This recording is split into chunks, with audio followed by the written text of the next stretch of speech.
Assalamualaikum warahmatullahi wabarakatuh.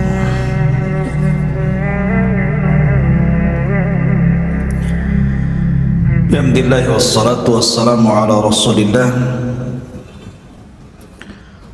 wa ala alihi wa sahbihi wa mawalah wa la hawla wa la quwata illa billahi wa ba'du.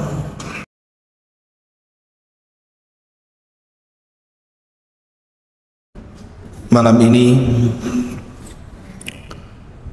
tema yang kita akan sampaikan mengambil hikmah dan pelajaran dari kisah seorang Nabi yang paling sabar, sampai-sampai Nabi SAW berdoa agar dia diberikan kesabaran oleh Allah Azza wa Jal seperti yang Allah berikan kesabaran kepada Nabi tersebut. Siapa Nabi ini? Nabi ini dikenal di dalam Al-Quranul Karim namanya Ayyub alaihi salatu wassalam. Ma'asyiral muslimin yang dimuliakan Allah Azza wa Jalla, di dalam Al-Quranul Karim Allah subhanahu wa ta'ala berfirman dalam suratul Hajj ayat 11, wa minan nasi man ya'budullaha ala harfin fa in asabahu khairun itma'anna bi wa in asabathu fitnatun inqalaba ala wajhihi khasirat dunya wal akhirah dzalika huwal khusranul mubin. Di antara sebagian manusia ada yang menyembah Allah di tepian. Apabila Allah subhanahu wa ta'ala uji dengan kebaikan, maka dia merasa tenang hatinya. Tetapi kalau Allah subhanahu wa ta'ala uji dengan keburukan, dengan fitnah, maka mulailah berubah wajahnya, sehingga rugi dunianya dan rugi akhiratnya. Dan itulah sebenar-benarnya kerugian. Ma'asyiral muslimin yang dimuliakan Allah subhanahu wa ta'ala, setiap manusia itu ada ujiannya. Tidak ada satupun manusia yang tidak ada ujiannya, hatta para nabi dan rasul. Dan Nabi SAW mengisyaratkan dalam sebuah hadis, inna asyaddal bala indallahil anbiya thummal amsalu fal amsal. Sesungguhnya yang paling berat ujian yang Allah timpakan adalah ujian yang Allah timpakan kepada para nabi, baru kemudian di bawah nabi, baru kemudian di bawah nabi. Dan Allah tidak mungkin menimpakan sebuah ujian kecuali sesuai dengan kadar keimanannya. Dan Allah juga tidak mungkin menimpakan ujian kecuali sesuai dengan kemampuannya. Tidak mungkin Allah memberikan ujian berlebih dari kemampuan hamba menghadapi ujian. Ma'asyiral muslimin yang dimuliakan Allah Azza wa Jalla, salah satu nabi yang diberikan ujian oleh Allah yang sangat dahsyat adalah Nabi Allah Ayyub alaihi salatu wassalam.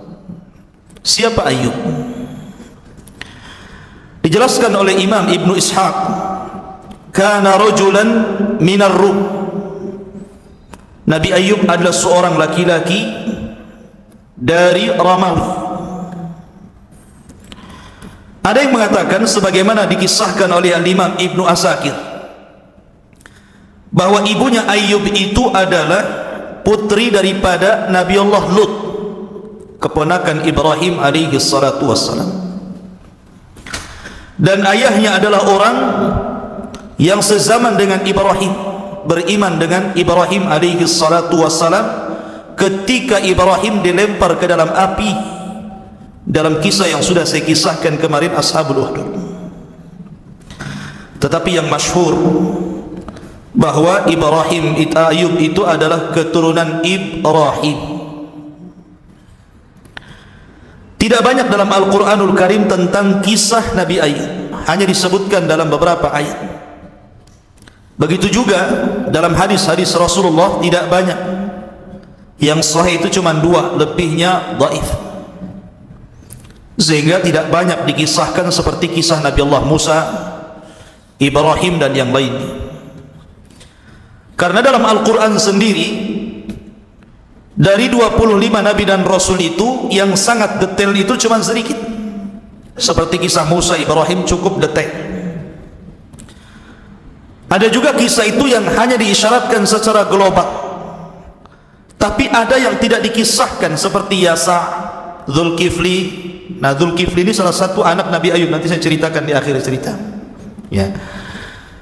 Sehingga untuk membentangkan terlampau panjang kisah ini tentu banyak diambil dari Israiliyat, tapi kita akan cukupkan di dalam Al-Quran hadis Nabi SAW yang sahih dan keterangan para ulama.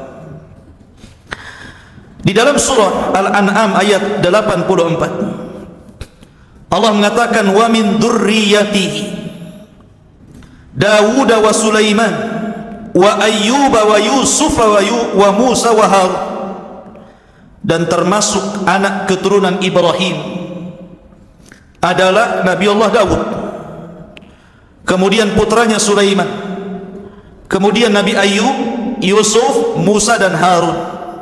Dalam surah Al-An'am disebutkan bahwa Ayyub keturunan Ibrahim. Kalau pendapat yang pertama, keturunan Lut, ibunya dari putri Lut dan ayahnya orang yang beriman kepada Ibrahim. Tapi pendapat ini dibantah. Jumhur ulama mengatakan bahwa Ayyub keturunan Ibrahim berdasarkan nas Al-Quran. Ma'asyiral muslimin yang dimuliakan Allah Azza wa Jalla, di dalam Al-Quran nama Ayyub itu salah satu nama yang dicantumkan secara nama dari 25 Nabi dan Rasul. Allah subhanahu wa ta'ala berfirman, inna awhayna ilaika kama awhayna ila Nuhin wan nabiyyina min ba'di wa awhayna ila Ibrahim wa Ismail wa Ishaq wa Ya'qub wal asbat wa Isa wa Ayyub.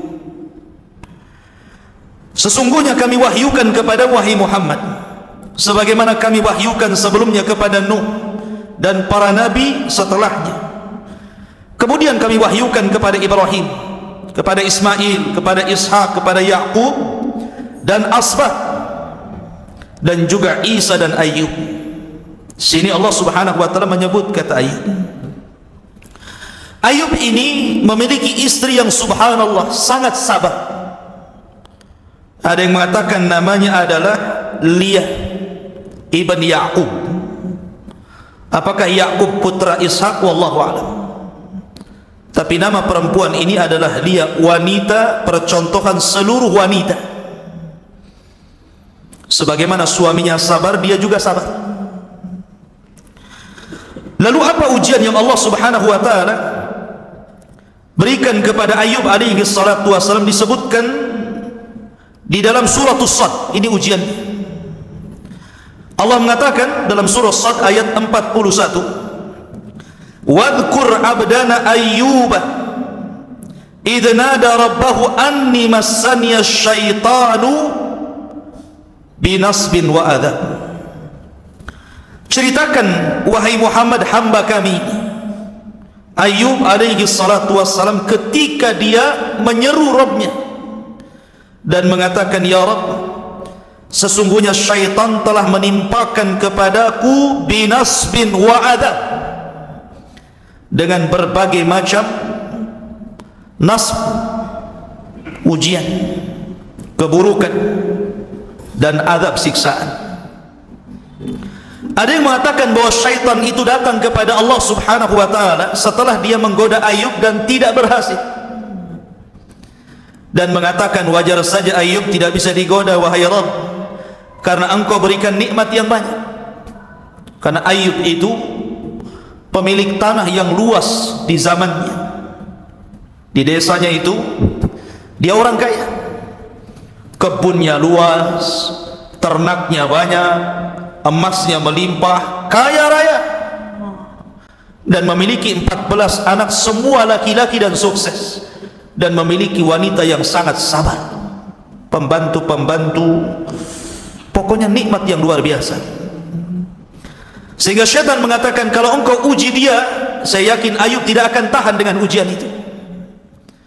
Tetapi Allah subhanahu wa ta'ala mensifati Ayub dengan kesabaran. Ayub itu orang sabar.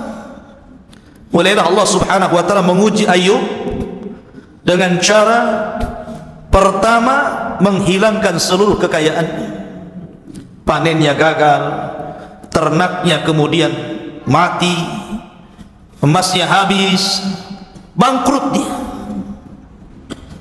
Ma'asyiral muslimin yang dimuliakan, kalau ini terjadi kepada manusia biasa, kepada kita, anda, saya dan yang lainnya, orang kaya tiba-tiba bangkrut, kira-kira apa yang terjadi? Kalau tidak gila mendadak, gantung diri. Jangankan orang kaya bangkrut, caleg nggak jadi saja telanjang naik genteng, stres, baru tidak menjabat padahal masih bisa periode berikutnya. Tapi Ayub itu abdun saleh, abdun sabir, hamba yang saleh dan sabar.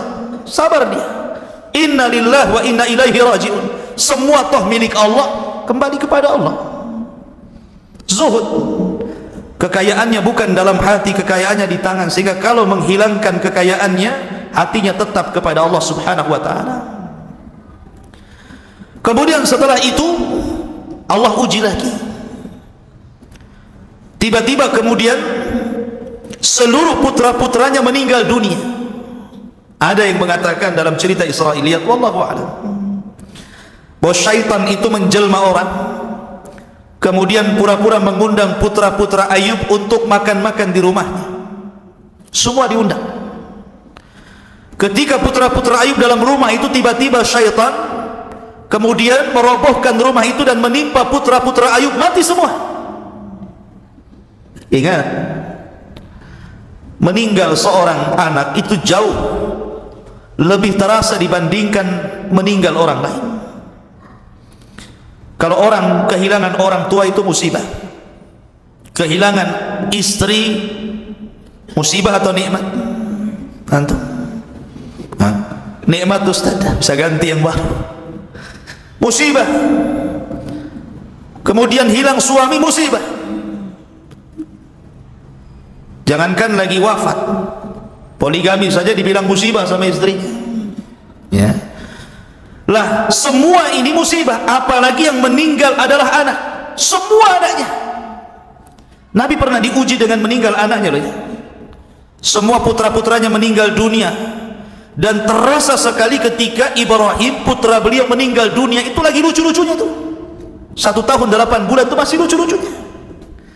Sehingga Nabi SAW sedih dan menangis.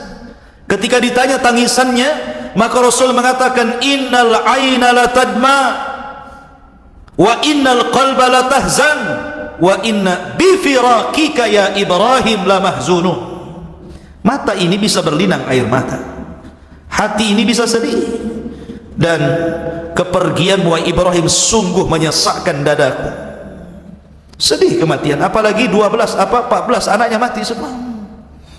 Ujian yang terberat dialami Ayub alaihi salatu wassalam, tapi Ayub sabar. Ya. Ujian yang ketiga lebih parah lagi, di mana Ayub alaihi salatu wassalam diberikan penyakit judah, penyakit kulit, yang dijelaskan oleh para ulama bagaimana jenis penyakitnya itu. Jadi Ayub alaihi salatu wassalam ketika ditimpa penyakit kulit itu, sampai dagingnya itu terkelupas dari tulangnya.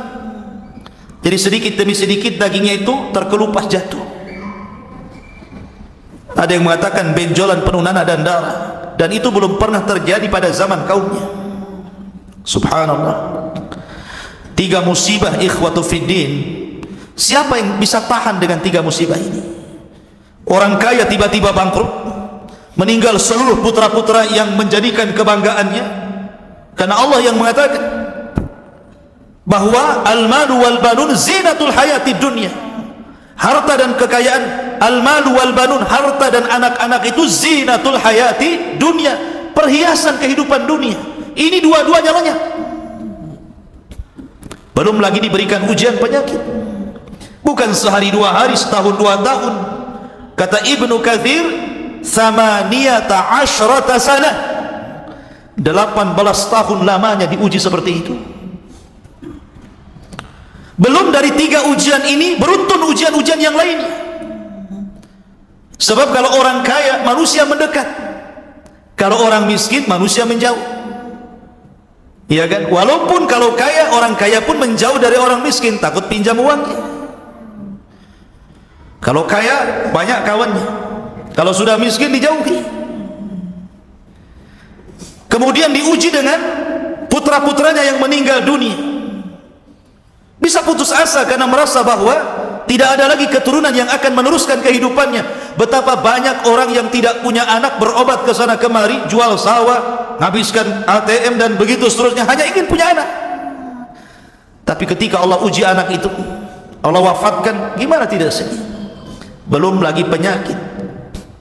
Sehingga satu demi satu kemudian mereka pun meninggalkan Ayub, mulai dari teman-teman akrabnya, kawan-kawan baiknya, sampai kepada keluarganya, sehingga tidak ada yang tersisa kecuali hanya 3 orang yang setia untuk menemani Ayub.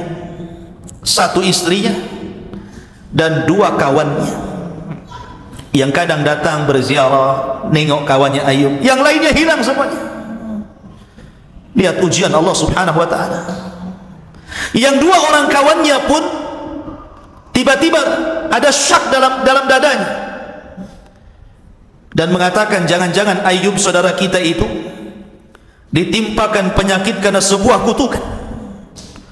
Kawannya mengatakan, bagaimana kau bisa mengatakan seperti itu? Ya, kalau memang bukan kutukan, apa namanya? Ayub itu sudah sakit 18 tahun lamanya, 1 penyakit pun tidak ada, tanda-tanda yang diangkat, makin memarah. Kalau bukan kutukan, apa namanya?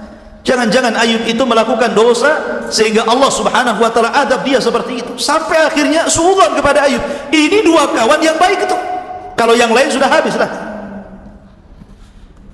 Sehingga kemudian istrinya pernah tidak tahan. Ayub alaihi salatu wassalam itu tidak pernah mengeluh. Dia hanya berzikir kepada Allah, setiap hari berzikir, memuja, memuji, terus mengingat Allah azza wa jalla. Dia tidak pernah berdoa, ya Allah kembalikan kesehatanku, ya Allah kembalikan putra-putraku, ya Allah kembalikan kekayaanmu. Tidak, Ayub tidak pernah mengatakan sedikit pun, seolah-olah dia yataladzat, merasa menikmati ujian yang Allah subhanahu wa ta'ala timpakan kepada dia. Ada manusia seperti ini yang enggak ada tasakhud, dia yang ada tasakhud atau tasakhud itu yang ada murang-muring saja hatinya. Ya, memang begitu. Dulu pejabat, kemudian pensiun, sudah tua, masih merasa pejabat saja, bawaannya marah terus. Orang dianggap bawahannya, tetangga di bawah anggotanya, tetangga dianggapnya anggotanya, padahal udah sama tuh, kan gitu ya. Dulu merasa jadi polisi, jadi tentara, sudah pensiun merasa jadi polisi saja tuh. Kadang orang seperti itu. Ya. Jadi siapa yang tahan? Lihat, makanya saya katakan ini percontohan Ayub ini yang tidak dimiliki orang-orang. Makanya kalau ada orang yang berdoa, saya ingin sabar seperti saya sabar Ayub, tidak akan bisa. Anda tidak mungkin bisa sabar Ayub, karena Ayub itu luar biasa istimewa di hadapan Allah kesabaran.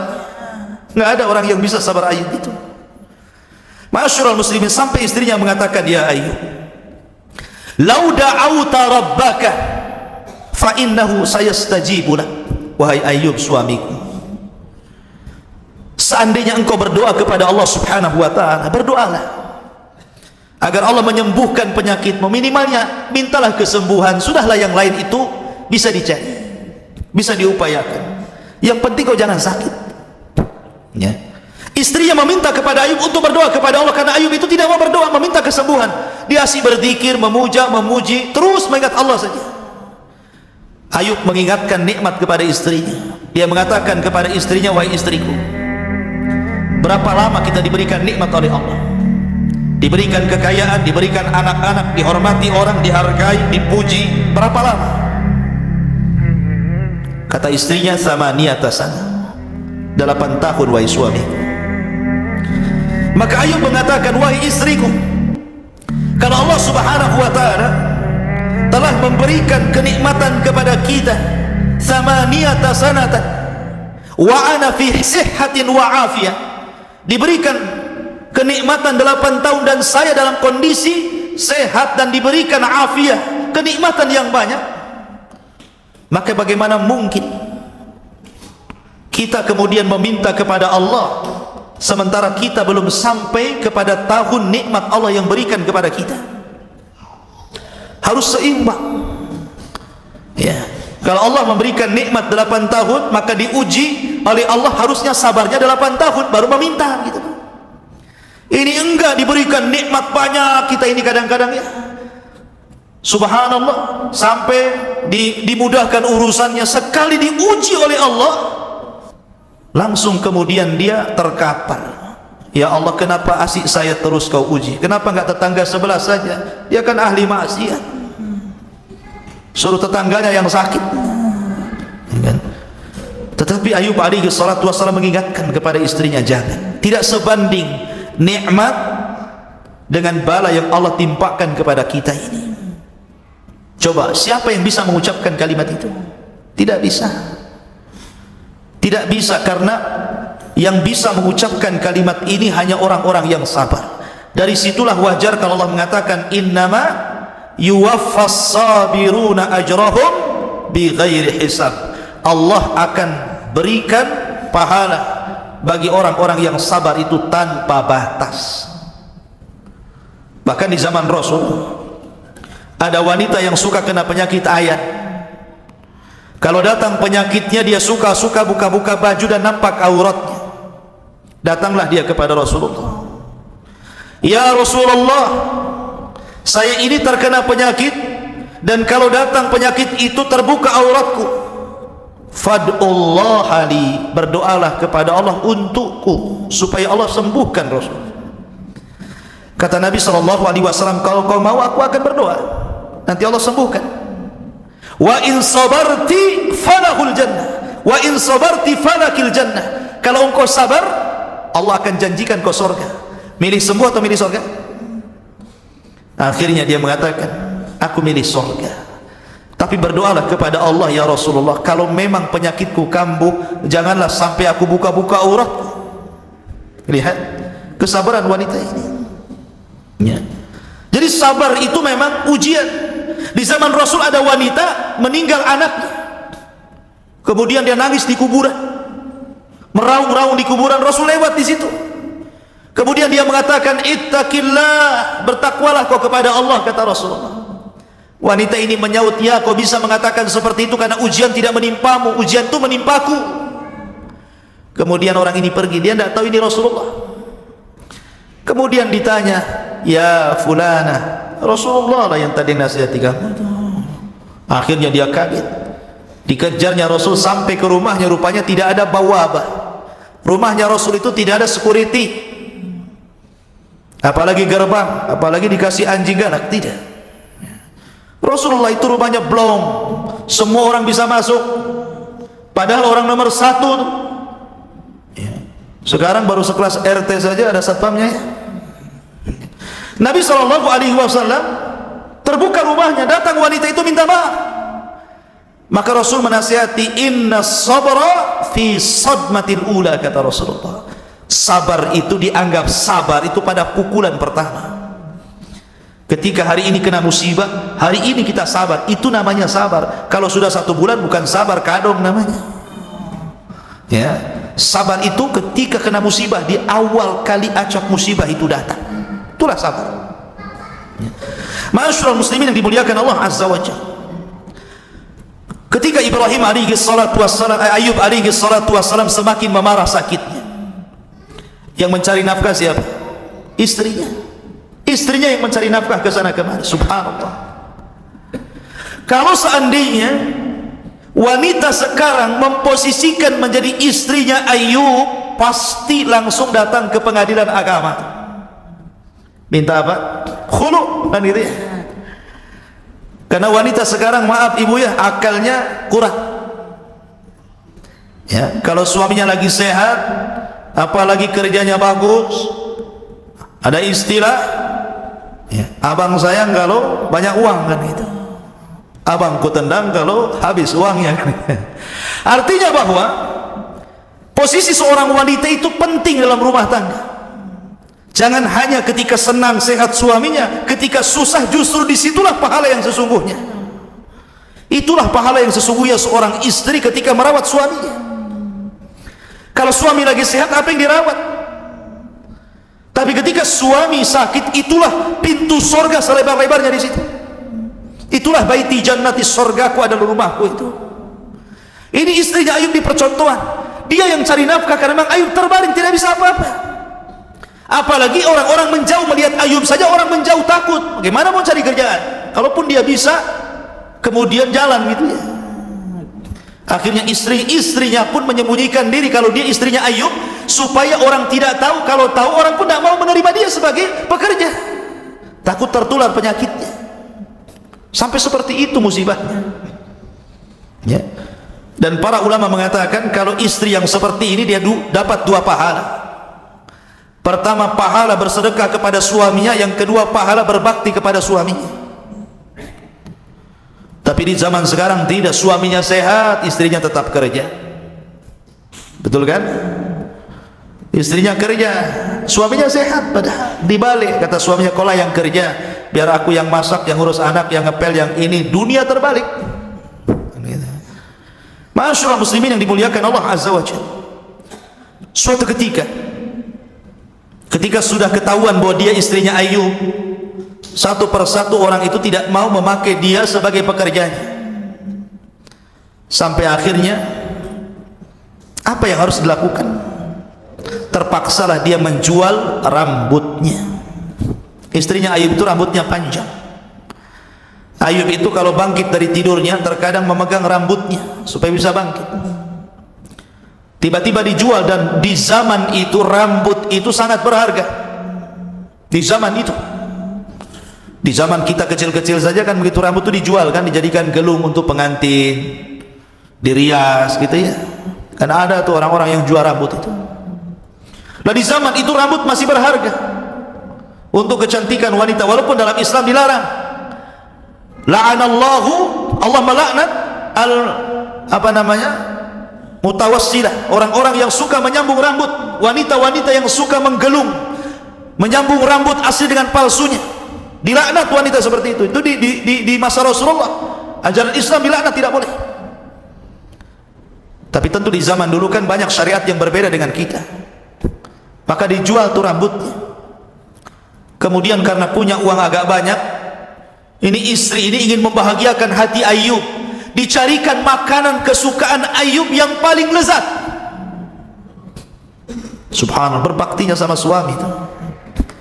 Kemudian datanglah dengan makanan yang enak. Ayub kaget dan curiga, dari mana dapat makanan itu?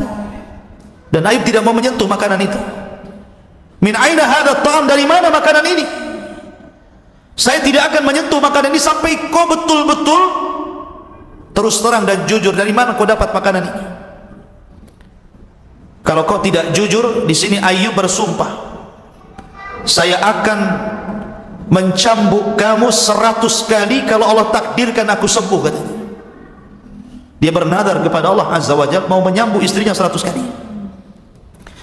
Akhirnya kemudian istrinya ngaku, dia buka jilbabnya sambil menangis, kemudian diperlihatkan rambutnya yang dipotong dan dijual.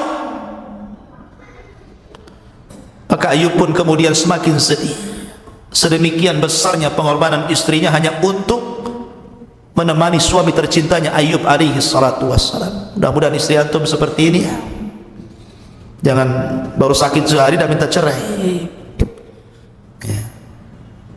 Ma'asyiral muslimin yang dimuliakan Allah Azza wa Jalla. Akhirnya kemudian Ayub alaihi salatu wassalam mendengar perbincangan dua kawannya yang seolah-olah ada keraguan-raguan, jangan-jangan dia melakukan sebuah perbuatan. yang dilarang oleh Allah Subhanahu wa taala, kemudian mendapatkan kutukan yang tidak diberikan kepada umat di zamannya. Dari sinilah Allah Subhanahu wa taala berfirman, Allah Subhanahu wa taala berfirman, wa ayyuba idh nada rabbahu anni massani adh-dhurr wa anta arhamur rahim. Dan ingatlah ketika Ayub berdoa kepada Allah, kemudian mengatakan anni massani adh-dhurr wa anta arhamur rahimin. Sesungguhnya aku telah ditimpakan penyakit, ya Rabb, hilangkanlah penyakitku, karena Engkau zat yang maha penyayang dari seluruh makhluk-makhluk yang penyayang. Ayub hanya minta satu, disembuhkan penyakitnya. Ayub tidak minta dikembalikan hartanya, tidak mengatakan ya Allah rizkikan lagi rizki yang banyak kepadaku, ya Allah karuniakan anak-anak yang banyak lagi kepadaku. Tidak, Ayub tidak itu. Ayub hanya minta kesehatan. Ayub hanya minta itu saja.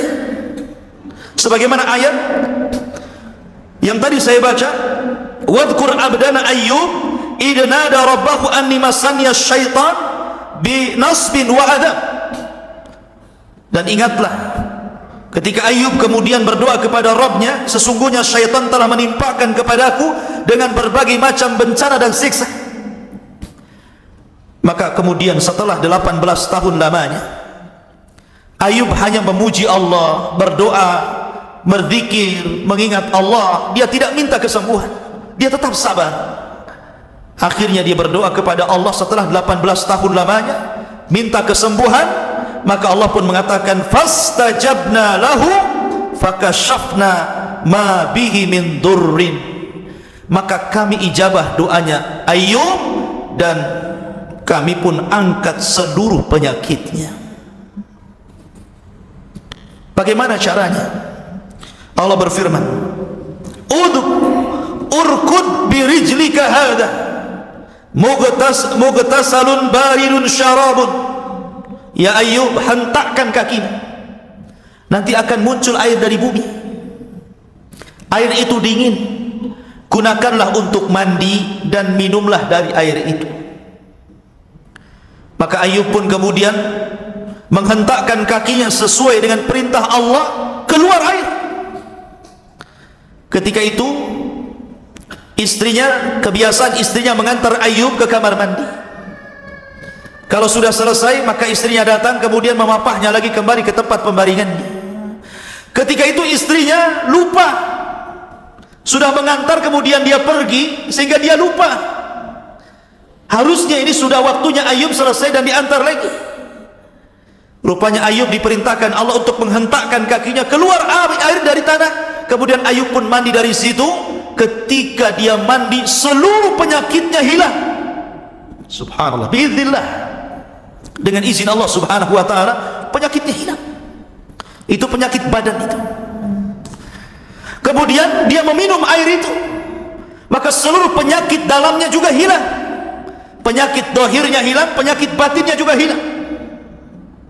Subhanallah, kuasa Allah Subhanahu wa taala. Dan Allah Subhanahu wa taala memberikan kepada Ayub badan yang sangat-sangat tampan, dikembalikan sebagaimana ketika Allah belum memberikan ujian kepadanya. Balik lagi muda, balik lagi sehat, balik lagi kekal. Sehingga istrinya datang, lupa dia mau jemput suaminya. Rupanya dia berpapasan dengan anak muda dan mengatakan, rahimakallah, semoga Allah merahmati kamu.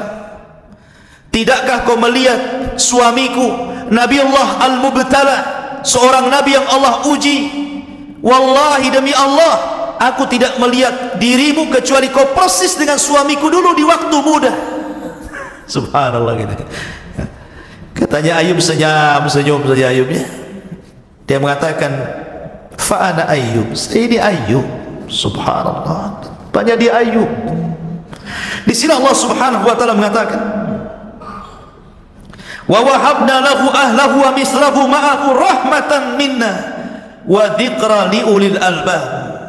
Maka kami kemudian berikan lagi keluarganya dan yang semisal mereka sebagai rahmat dari kami dan untuk diingat bagi orang-orang yang punya akal. Dalam ayat yang lain, wa atainahu ahlahu wa mislahum ma'ahum rahmatan min indina wa dzikra lil abidin. Dan kami datangkan kembali keluarganya dan yang semisal mereka bersama mereka sebagai rahmat dari sisi kami dan untuk sebagai peringatan bagi hamba-hamba yang senantiasa beribadah kepada Allah Subhanahu wa taala.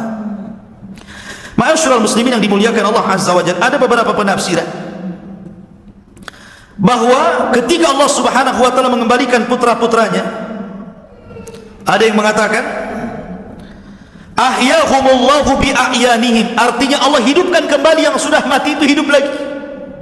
Itu satu penafsiran. Penafsiran yang kedua, artinya ajarahu fi man salafa wa awadahu anhum fid dunya badalahum,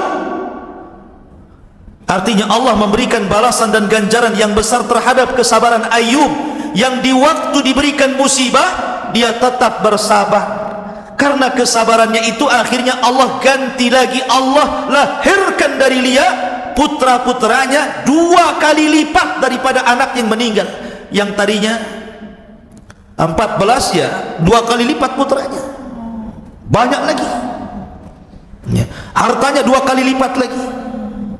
Subhanallah, inilah kesabaran. Makanya kenapa Rasul mengatakan ajaban li amril mu'min, in asabat khusarra syakara fakanat khairan lahu wa in asabat khudarra sabara fakanat khairan lahu wa kana dzalika illa li mu'min. Sungguh heran perkaranya seorang mukmin itu. Kalau ditimpa kebaikan syukur dia, kalau ditimpa musibah sabar dia, dan itu baik dua-duanya, mau musibah mau kenikmatan baik bagi seorang mukmin itu. Karena terkadang ujian harta itu lebih berat dibandingkan ujian musibah. Kalau orang sakit paling tinggi terbaring apalah gitu kan, dia sabar ya. Tapi kalau diberikan harta, semua fasilitas maksiat di genggamannya. Mau apa dia? Mau minum khamar tinggal beli, mukul orang bayar preman, bunuh orang bayar tukang sihir, apalagi ya kan? Ujian orang yang punya harta itu berbeda dengan ujian orang fakir, orang-orang yang miskin. Terkadang ujian harta itu lebih berat dibandingkan ujian kemiskinan. Makanya kenapa Syekhul Islam Muhammad bin Abdul Wahab dalam kitabnya Qawaidul Arba, di muqaddimah kitabnya dia mengatakan bahwa 3 kunci kebahagiaan itu 3. Apabila ditimpa musibah dia sabar, apabila diberikan nikmat dia syukur, apabila dia berbuat dosa dia segera istighfar. Itulah kunci kebahagiaan. Ma'asyiral muslimin yang dimuliakan Allah Azza wa Jalla, ketika kemudian Ayub alaihi salatu wassalam sudah disembuhkan, artinya satu nikmat sudah dikembalikan. Satu nikmat dikembalikan, karena nikmat sehat itu nikmat yang sangat agung, ikhwan. Terkadang orang menyanyiakan nikmat sehat baru terasa kalau dia sakit, baru terasa kalau mulailah kolesterol tinggi, asam urat tinggi, darah tinggi, mulailah dia terasa gitu kan. Kenapa waktu sehat tidak digunakan sebaik mungkin?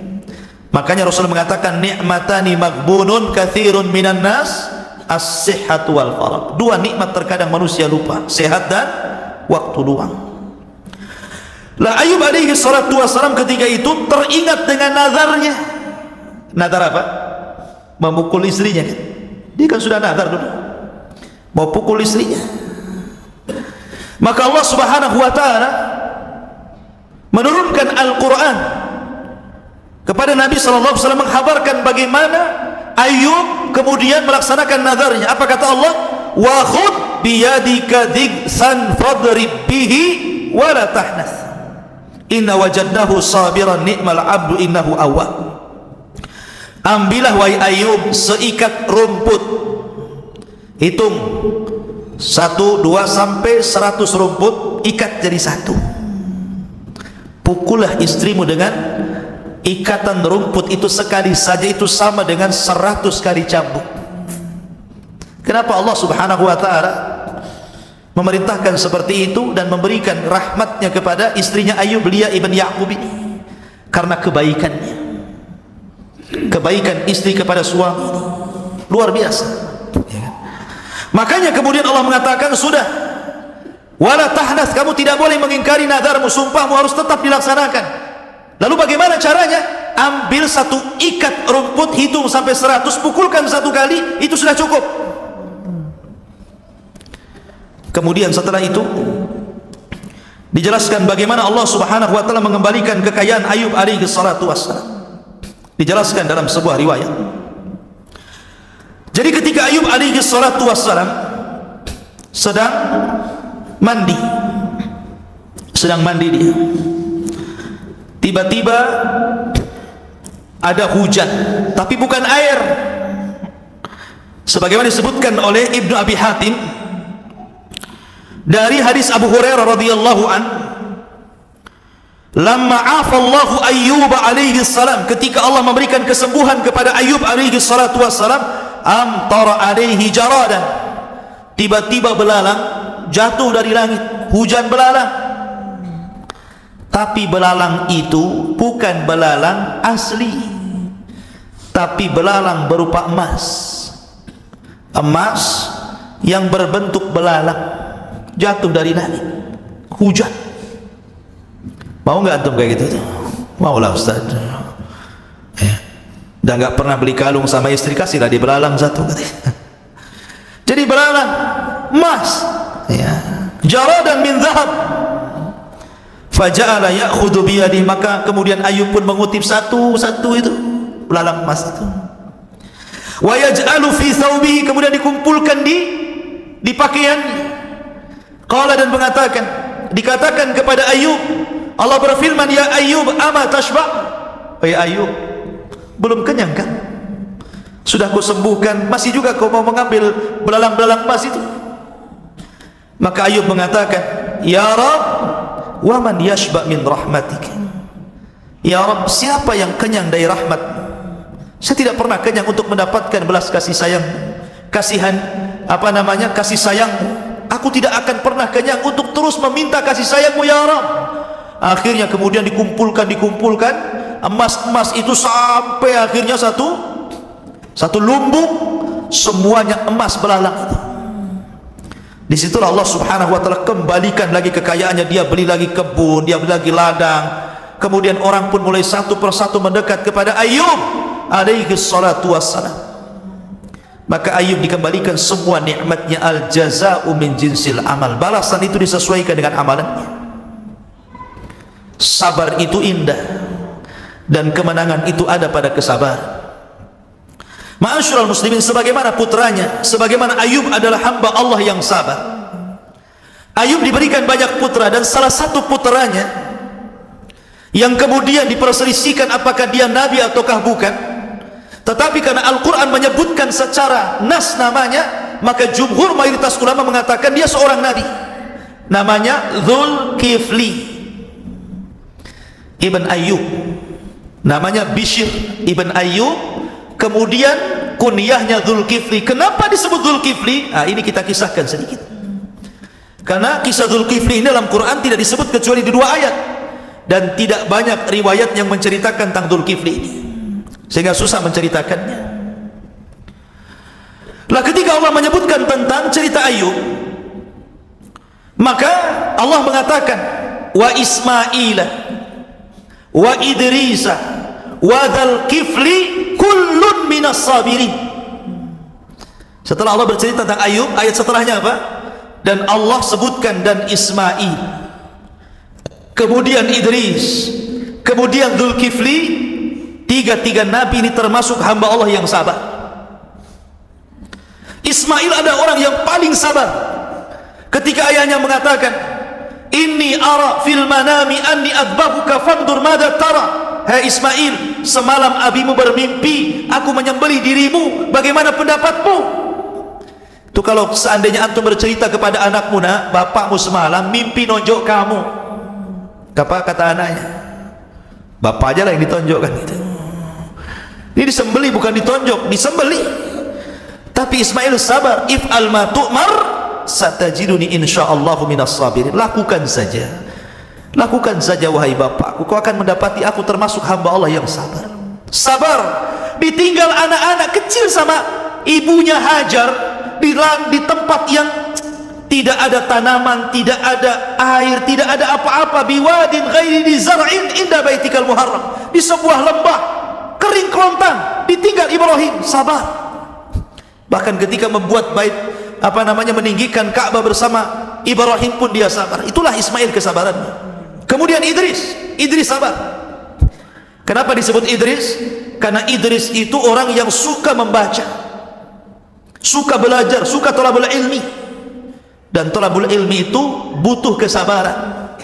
Kata Ibnu Katsir, la yunalul ilmu bi rahatil jismi. Tidak mungkin ilmu itu diraih kecuali dengan tidak mungkin ilmu diraih dengan cara istirahat badan, mustahil. Antum tidur saja tiba-tiba dapat ilmu laduni, enggak akan. Ilmu itu dicari, dipelajari, dan ilmu itu cuma ada dua, Al-Quran dan Sunnah. Selain itu tidak boleh diajarkan, dipelajari. Seperti ilmu sihir ya, sampai ada seseorang yang sanggup mendatangkan malaikat, mendatangkan nabi. Ilmu dari mana itu? Malaikat kok bisa diperintah? Malaikat itu hanya bisa diperintah oleh Allah. Wa yaf'aluna ma yu'marun. Mereka melakukan apa yang diperintahkan Allah. Ini orang bisa memerintahkan malaikat, hebat tidak? Hebat, tapi konyol ya. Nabi pula diperintah seolah-olah nabi bawahannya, suruh datang. La haula wala quwata illa billah. Kemudian dikatakan ini ilmu Allah. Ilmu dari Allah dari mana? Itu syaitan. Orang ini dimain-mainkan dengan setan. Tidak ada ilmu Allah kayak gitu.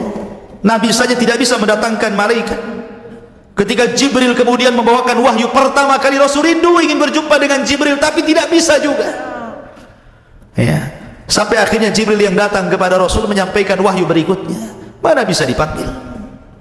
Kemudian wa Ismail wa Idrisa wa Dzul Kifli. Kenapa disebut Dzul Kifli? Dzu itu pemilik, Kifl itu yang memberikan kafalah. Kafalah itu artinya yang merawat, yang melindungi, yang menjaga, itu artinya kafalah.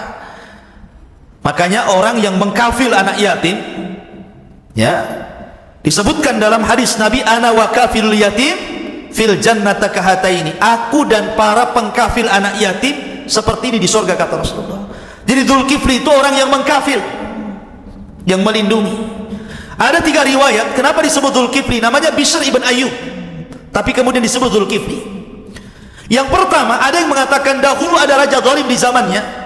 400 nabi ditangkap, 300-nya dibunuh, 100-nya lari. Zalim nih raja ini, satu hari membunuh 300 nabi. Makanya Allah Subhanahu wa taala menyebutkan tentang Bani Israel, wa yaqtulunal anbiya'a bighairil haq. Mereka suka membunuh para nabi. Satu hari 300 para nabi dibantai, 100 lari. Kemudian berlindung kepada Bishr ibn Ayyub. Karena berlindung, kemudian dialah yang ngasih tempat, ngasih makan, ngasih perlindungan, maka orang-orang menyebutnya Dzul Kifli. Ini satu riwayat ya. Ada yang mengatakan bahwa Dzul Kifli itu disebut Dzul Kifli karena dia orang kaya, mewarisi kekayaan Ayub alaihi salatu wassalam, dan dialah yang mengkafir orang-orang fakir di zamannya. Jadi ada orang kafir, dirawatnya, dikasih makan di sini di situ. Akhirnya ketika meninggal, orang-orang pun menyebutnya Dzul Kifli. Tapi riwayat yang paling sahih wallahu a'lam, yang terakhir, bahwa ketika itu masyarakat di zamannya hendak memilih seorang raja, tapi harus memiliki 3 sifat. 1, dia harus suka puasa terus. Yang kedua, dia harus tukang sholat malam terus. Kemudian yang ketiga, dia harus bisa memutuskan setiap perkara manusia dan tidak boleh marah. Gak boleh marah. Seumur hidupnya gak boleh marah. Ada yang gak bisa marah? Yang gak bisa marah banyak, yang bisa marah lebih banyak. Orang kan diberikan marah, makanya Rasul mengatakan la taghlab, la taghlab, la taghlab, faradada miraran, kan itu. Jangan marah, jangan marah, jangan marah. Berkali-kali Rasul mengucapkan seperti itu. Ini kalau dia berpuasa tidak boleh marah sedikit pun. Coba, berat kan itu? Puasa terus setiap hari, sholat malam terus setiap malam, dan dia tidak boleh marah ketika memutuskan urusan manusia. Dan itu tidak ada kecuali pada Bishr ibn Ayyub. Dia setiap hari sholat itu 100 rakaat. Sabar, tidak pernah marah. Maka orang-orang menyebutnya dengan Dzul Kifli, karena sabar. Ya kan, dia mengkafil sholatnya. Ini perlu sabar orang seperti ini kan. Puasa terus sabar, sholat malam terus sabar, menghadapi orang itu sabar. Maka orang menyebutnya Dzul Kifli. Dan wajar Dzul Kifli itu penyabar karena apa? Warisan daripada ayahnya. Mangga jatuh itu tidak jauh dari pohonnya kan. Sama, durian jatuh tidak mungkin jatuh di bawah pohon mangga kecuali di bawah orang. Artinya bahwa kesabaran ini melahirkan kesabaran dan kesabaran. Begitulah kisah Nabi Ayyub alaihi salatu wassalam.